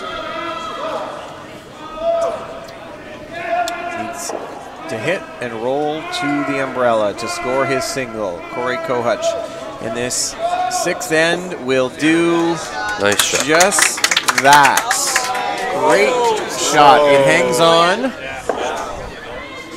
Kept spinning there at the end, but it hung on enough, and it's a 6-4 game now as we head to the 7th end. Saskatchewan with a key shot. Now you wonder, you get a bit of a momentum boost. We don't have a heart rate monitor set up to these players, do we, Darren, to see what their heart rate is? No. Their resting heart rate, and that was a great shot. Yeah, it was a really tough shot. You couldn't really hit you could have hit a little less of it and maybe made the double, but you would hate to gamble and not make the double. But if you hit more of it too, you wouldn't have got the roll over. So really tough spot. He played the right weight. He didn't overthrow it and throw anything too heavy. That was, I think, key in that shot. So a really good one. So Wes Lang will be asked to throw the center guard, and Saskatchewan will be looking to steal their way to the final at this point. But you did mention that draw 1, Saskatchewan, they were down 3 points, was it, in their last end? Yeah. And took 4 in the 8th end to win. And I'm sure they might be thinking a little bit of how they were able to do that and work a bit of magic here.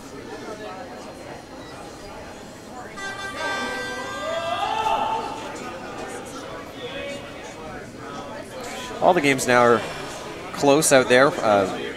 British Columbia has a 4-3 lead over Ontario. BC with hammer in the 7th end. The Ontario women trail Nova Scotia 3-2, playing 7, and Alberta is up 5-3. They have hammer and will be looking to try to put the game away in this 7th end with a 2-point lead.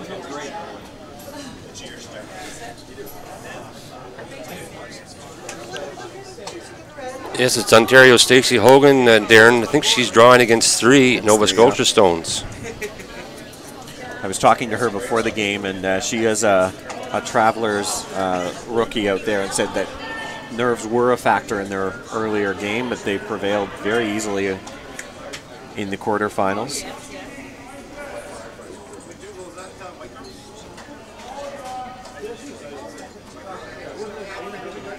And her rock would, unfortunately for Ontario, looks like it sailed deep, and a steal for the Nova Scotia women over there to expand their lead by at least a couple more, or one more at least. In our game, Wes Lang is being asked by his skip Corey to come around and play, I believe it was a tight guard. Tight guard, yeah, I think, yeah. Yeah. Great shot by him. Yeah, David Smirler and David Krejci, nice job rushing on that stone. So the end is setting up just as Saskatchewan wants. They got a perfect long guard and a nice tight guard. Nova Scotia is top 4 foot on their first one, and Robin Nathanson is hoping he can put another one in the house on his second rock.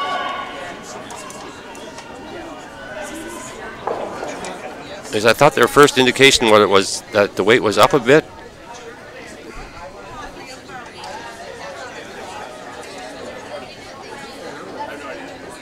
Well, that's beauty there. The Nova Scotia women, to update you, stole 2 on Ontario, so they're coming home up 3 without Hammer. Nova Scotia, Michelle Williams' team out of the Lakeshore Curling Club in Lower Sackville, in full control of that if she can hold on.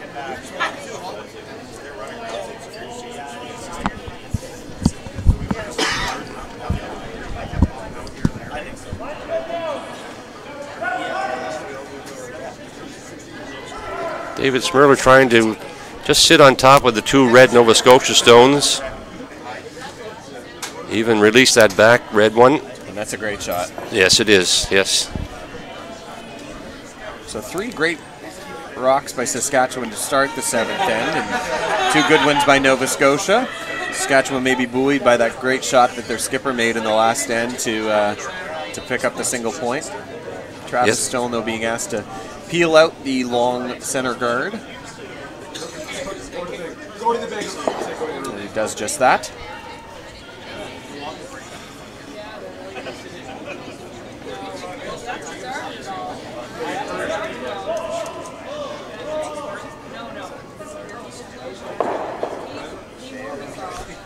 Everything was downhill.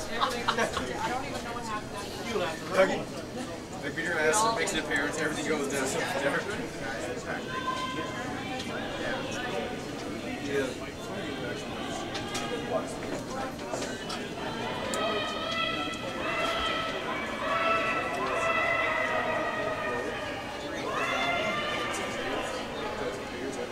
Schmerler throws up the long guard as well, right on the center line.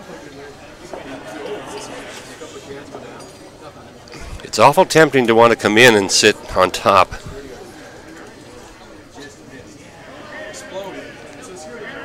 With a 2-point lead and Hammer. Yes. He's going to peel the guard. And with a team that can really hit here in this Nova Scotia squad, it's the right call for sure, and that's a good. Very nice, nice execution by Travis Stone on both his peels. Will they put up another center guard? Looks like they are, Darren. I think you'll probably see him play. I guess this is David Krejci's first stone. You'll probably see maybe even another one. Got to go all in, I think, in this end for sure. Yes, I suspect if they came in, then Mark McNamara would probably be asked to have a run through on the top yellow.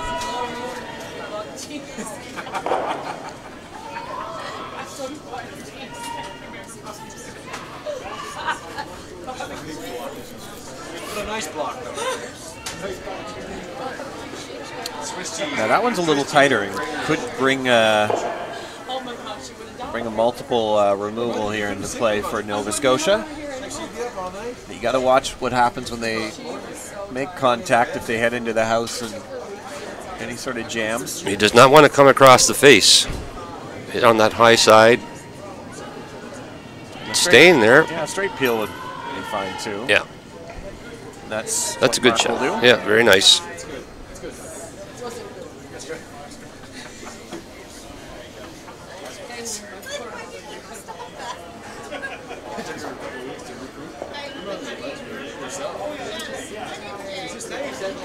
I see we're into the final end on sheet D, Darren. Yeah, some of these games are moving along pretty quickly, actually. The sheet C and D, which is the other women's and men's semifinal, are starting their 8th end. We're still a few rocks to play in our 7th. The time should be fine for both our teams here on this sheet. The boys are really going on this one. Yeah, that's going to find the guard.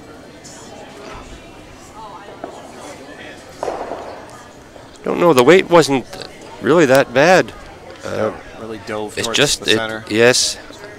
Being fooled, it's almost maybe there is no game on the neighboring sheet. I don't know if that could be a factor out there, because we've seen that side of the sheet really fool both teams throughout the game on draws. And Kirk calling a timeout. This is Nova Scotia's second and final timeout of the game. They'll discuss. There is, you got to be careful if you're going to peel now, or at least if you're going to try and double peel. But you could just single peel the one rock. But there's a lot of stagger going on with those rocks at the front of the house. I think they're probably looking at, well, if Nova Scotia saying, well, if we come in, what do they have?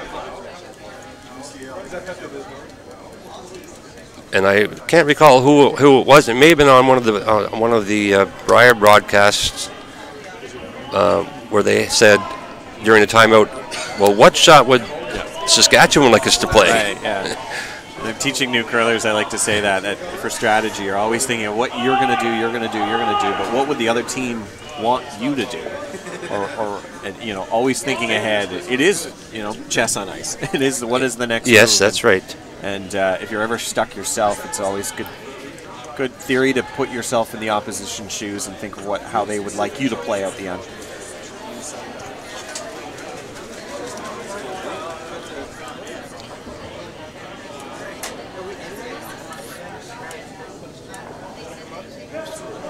I'm guessing that they're drawing in, Darren, but they certainly not peeling. But yeah, it looks like I mean, they could even throw a guard. Yeah, it looks like it might be the guard was maybe the call. At least that's what they're.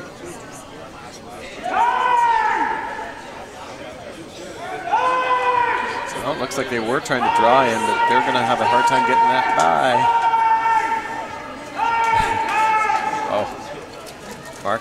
Quite animated there on the line call from after throwing it, but did tick the guard, but got a little bit of spin after it got by. Yes.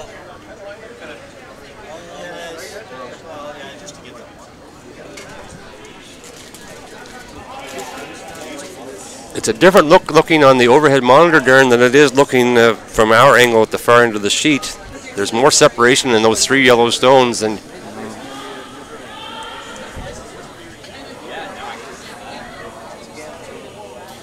So it's going to take probably 2 shots for Kohutch to B-shot rock here. It's this one here. He'll look to run back into shot stone, but that's still going to leave Nova Scotia shot rock at the top 8 foot. Yes, and depending where he leaves this, if this simply stays on that line, it's going to be hard for Kurt Roach to get in and around. It's going to have to go wider for the draw to the 4 foot. Corey Kohutch with his first in the 7th end, trailing by 2 against Nova Scotia, and Krejci really leaning on the brush to try and make the double. Not quite. Moves it off the 4 foot and exposes it on the left side there, so could be used potentially in Corey's next one to come off if he needs to. And they're looking to Nova Scotia. Do they make a move on that rock? They are sitting 2 right now. One way you could draw in where Kurt's drawing to, but you could also draw in the other way and bump yours back. Make that rock that is on the almost on the tee line. Push it back. It actually could be a problem rock for Nova Scotia, even though it's their own. Because if Kohutch is ever able to hit and roll off that and get behind all that line of guards, even if Kurt is top 4 here, it might be really hard to get at in Roach's last one. And Kurt seemed pretty decisive, you know, that he wanted to throw the draw.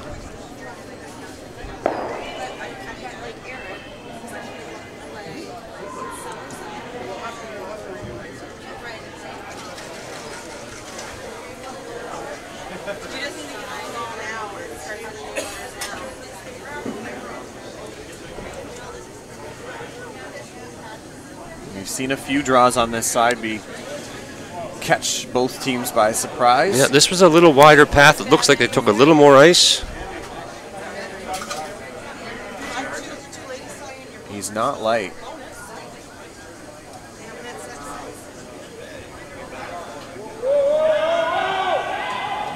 Good spot for it.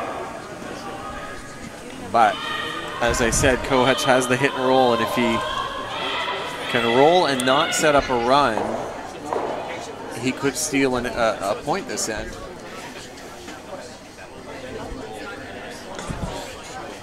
Now on the overhead, it looks like you have Roach would maybe have a run on the top 4 foot, but from here, you can't see a lot of that run. No. But I think that's why they didn't bring it deeper. Right. I think they were hoping that would be an option. An option, yeah. Last, yeah.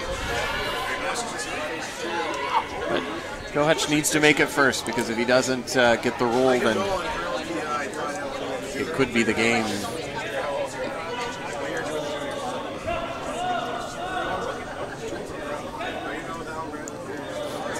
It's a nice weight like he threw in, for his last rock in the last end. And he certainly made yeah, as you said, that hit and roll there. So trying to channel that here on his final rock of the 7th end. Wants a hit and roll to the 4 foot. He's not playing big weight on this. Giving himself a chance. He's awfully close, but it's really close with great weight. Is it going to roll too far? It is going to roll to what? Oh, that's close. Oh, that's close. Might be one red. It looked like by Mark's reaction there, it pointed to that to indicate it's currently 1. It's what, almost fully open? Almost fully open with a good 3/4, Darren, from where I'm sitting. I'm almost behind the center line. And even if Roach just picks it out and gets 2, he'll be well set. But whether it's shot or not, I don't think the call changes really. I don't think so. I hit the back one that's quite open. I mean, they may play a quieter weight and just come back to it. Yeah.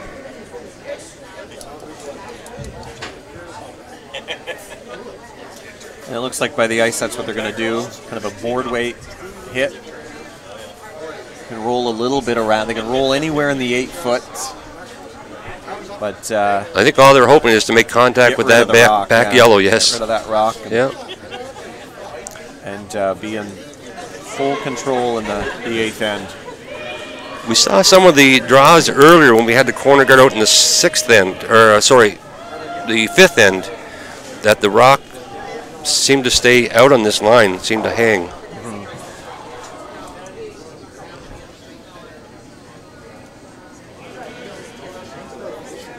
Kurt Roach with a chance to take a commanding lead in this 7th end of the men's semifinal of the Travelers Championship. Looking to remove the back yellow counter for Saskatchewan. They may have swept it. And this is really hanging out there. Yeah, they swept it early. A tick would do probably the job. It's enough to get 2, that's for sure. And an 8-4 lead for Kurt Roach. heading to the 8th end. Might have been a little bit of panic that has the and front that's end. handshake. So we have our first finalists here in the men's event, and it will be the team from the Sydney Curling Club in Nova Scotia head to the gold medal game tomorrow at 9 a.m. as they defeat the 2014 Men's Travelers Curling Club champions in Corey Kohutch, who will play for bronze against the loser of the game next door, which we're going to head to for the final rocks. It's Ontario taking on BC. And in that game, Ontario trails 4-3. They're throwing red rocks. They are without hammer. And Matt Dupuis doesn't have a lot of guards to work with, at least not guards that he'd prefer. He'd like a lot more mess in the middle, and right now it's fairly open.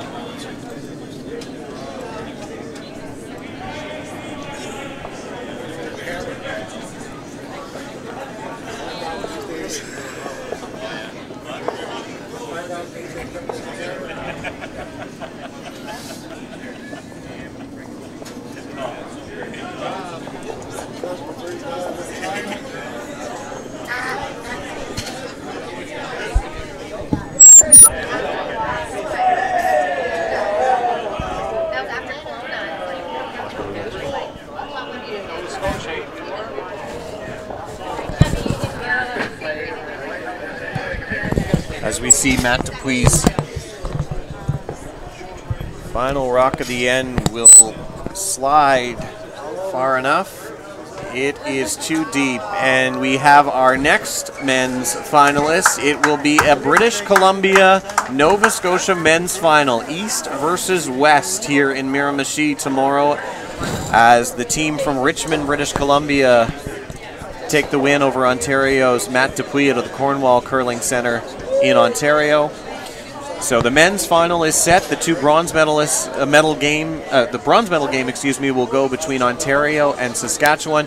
And if you haven't checked out the scores on the women's side, it was Alberta getting past Northwest Territory 7-3. So the team from Yellowknife will play for bronze. Calgary Curling Club's Morgan Muse will play for gold a second time. She was runner-up in 2016 in the Women's Travelers in Kelowna. Stacey Hogan of Ontario, she's facing, looks like 2 counters right now in that game. On her first, oh, she got rid of one of them and rolled in. I don't think she shot, though. No. So we'll stick with this just for the last 2 shots before we sign off for the evening in Miramichi.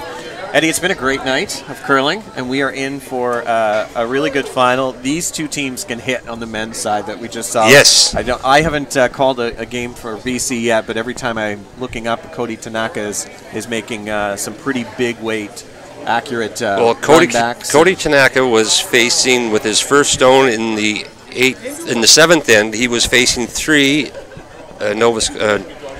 Ontario stones and made a run back double, and then was able to blink the end.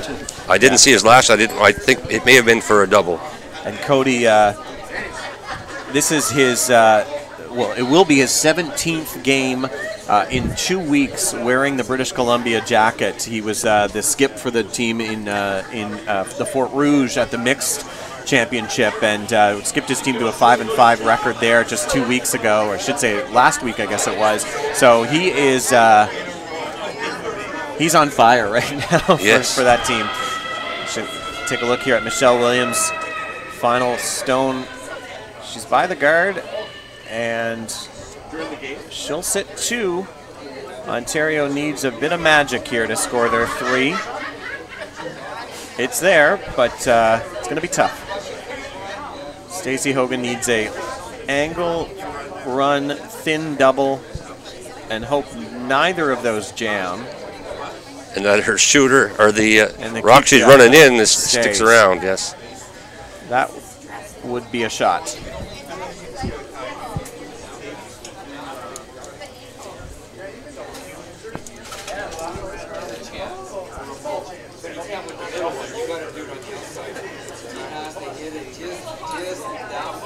What a feat this would be for Nova Scotia Curling Association to have 2 teams at the club level in their at the championship here. We've not seen Nova Scotia win on either the men or the women's at the Travelers.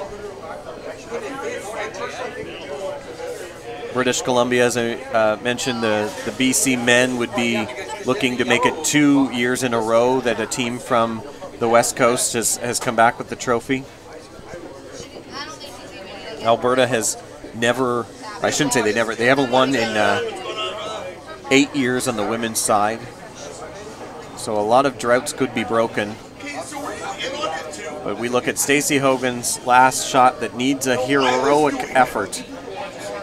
She's got the run, and she's got contact on the first one, but that's not enough. So handshakes here as Michelle Williams and her Lakeshore Curling Club team from Nova Scotia will book their ticket to the women's final. Thanks very much for being here today, Addie. It's been a great night, and we want to thank everyone here at the Miramichi Curling Club, the curlers, and we'll look forward to having folks join us tomorrow for the final. Yes, Darren, it's really been an enjoyable week and a great way to cap off the week tomorrow with the two Maritime teams, two Nova Scotia teams in the finals, but it's been 4 games all at 9 o'clock tomorrow, Darren? That's correct, 9 a.m. Atlantic.